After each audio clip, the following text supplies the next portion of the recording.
narito na naman tayo para sa isang napaka-sweet at nakakakilig na love story nila Kalingap Edu at Ate Viancy. Tulad mo ay aking makilala. Para sa pagpapatuloy ng ating love story ay matutunghayan na ninyo ang napakagandang bahay ni Ate Viancy dahil nga malapit na ito na matapos.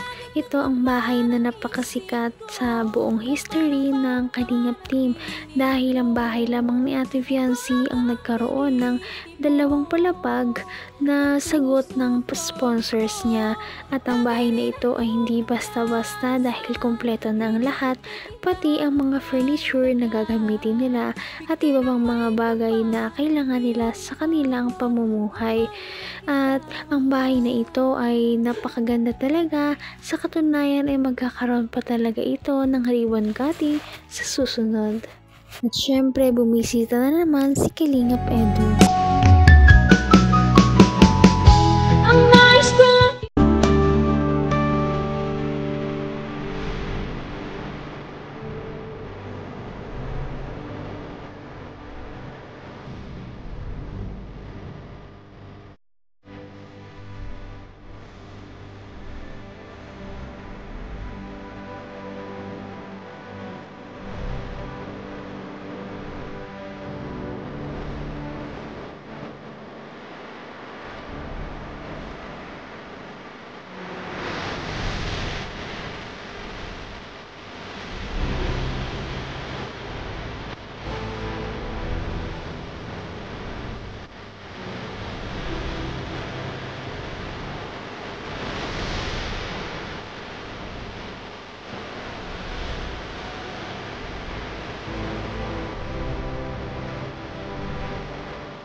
Napakaganda nga ng lokasyon ng bahay nila Ate Viancy dahil malayo na ito sa dagat, dahil tuwing bumabagyo ay inaabot sila ng tubig. Kaya napakalaking bagay na makalipat sila dito sa malapit sa syudad. Ngunit kahit ganon ay napaganda pa din talaga.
napakarami na ng na-achieve ni Ate Viancy na magaganda sa buhay, ay talagang makikita natin na hindi pa rin talaga siya nagbabago dahil napakasipag pa rin niyang dalaga at ang lahat ng kanyang makakaya ay pinubuhos niya talaga sa kanyang mga ginagawa.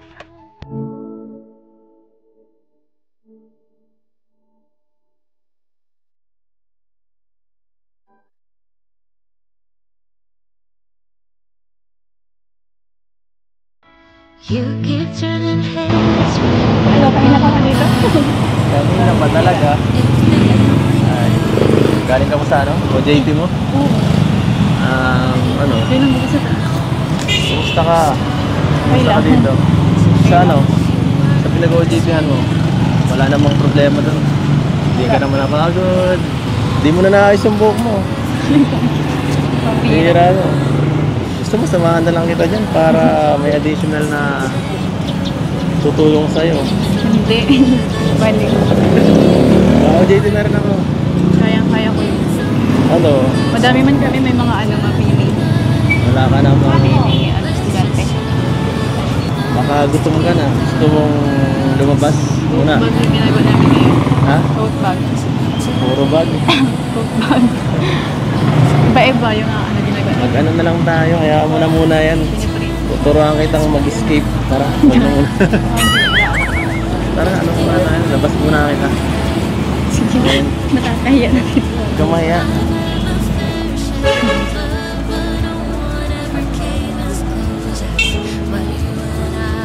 Hindi ka Ano? nagdala. Hanggang wakas ay tayo ng dalawa. Palagi kang Kakabalik nga lamang nila sa Pilipinas, ngunit nag-uumapaw na naman ang kanilang kasitan sa isa't isa at dahil dito ay napakakinilig talaga ang buong sambayanan ng Kalingap team.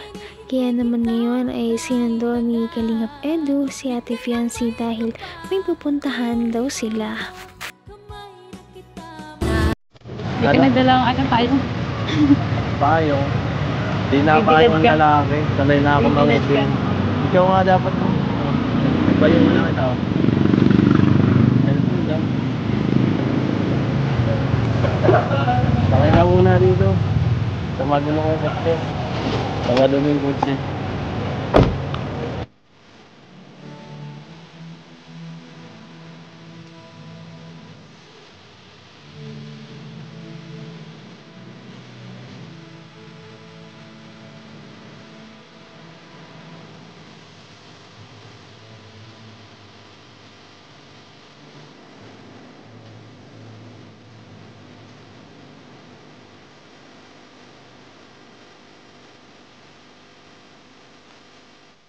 Bakit parang parang pagod ka parang yung mga mata mo kasi parang papikit na.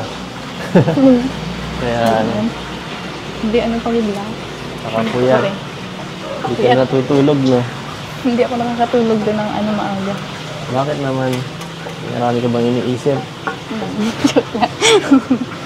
Mga anong klaseng bagay ba? Nagpapagulo sa isip ng Viancy? Parang prinsesa talaga kung ituring ni Kalingap Edu si Ate Viancy, no?